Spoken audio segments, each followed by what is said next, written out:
आम्ही यासाठी इथे आलेलो आहोत की अंगणवाडी कर्मचाऱ्यांना BLOचं काम बळजबरी जिल्हाधिकारी कार्यालय आणि निवडणूक आयोग हे देत आहे। आमच्या विभागाने गेली अनेक वर्ष निवडणूक आयोग आणि सर्व जिल्ह्याच्या जिल्हाधिकाऱ्यांना पत्र लिहून सांगितलं आहे की अंगणवाडीची कामे त्यांनाच अधिक असतात, तेव्हा योजनेबाहेरची कामे त्यांना देऊ नका, असे 12 आदेश आहे। 2012ला मुंबई उच्च न्यायालयाचा निर्णय आहे की अंगणवाडी कर्मचाऱ्यांना योजनाबाह्य कामे देऊ नका, BLOची कामं देऊ नका, जनगणनेची कामं देऊ नका। तरीसुद्धा गेल्या महिन्याभरापासून तहसीलदार, BDO, SDO आणि आता कलेक्टर हे अंगणवाडी कर्मचाऱ्यांना बळजबरी करत आहे। तेव्हा त्यांना हे सांगण्यासाठी आम्ही इथे आलेलो आहोत की हे काम आम्ही करणार नाही।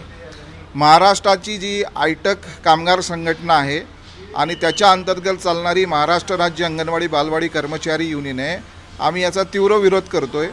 अंगणवाडीमध्ये जी कामं आहेत, विशेषतः FRS फेस रिकग्निशन सिस्टम जे आलेलं आहे, त्याच्यामुळे आता अनेक कामं अंगणवाडी कर्मचारी करू शकत नाही योजनेच्या बाहेरची।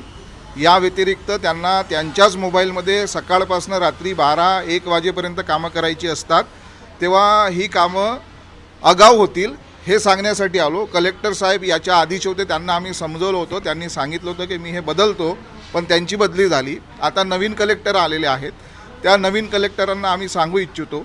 तेव्हा निवासी जिल्हाधिकारी यांच्याशी भेट झाली, त्यांनी सांगितलं की 1-1:15 वाजता नवीन कलेक्टर साहेब ऑफिसला येत आहेत, तेव्हा आपण त्यांना भेटू आणि यातनं मार्ग काढू।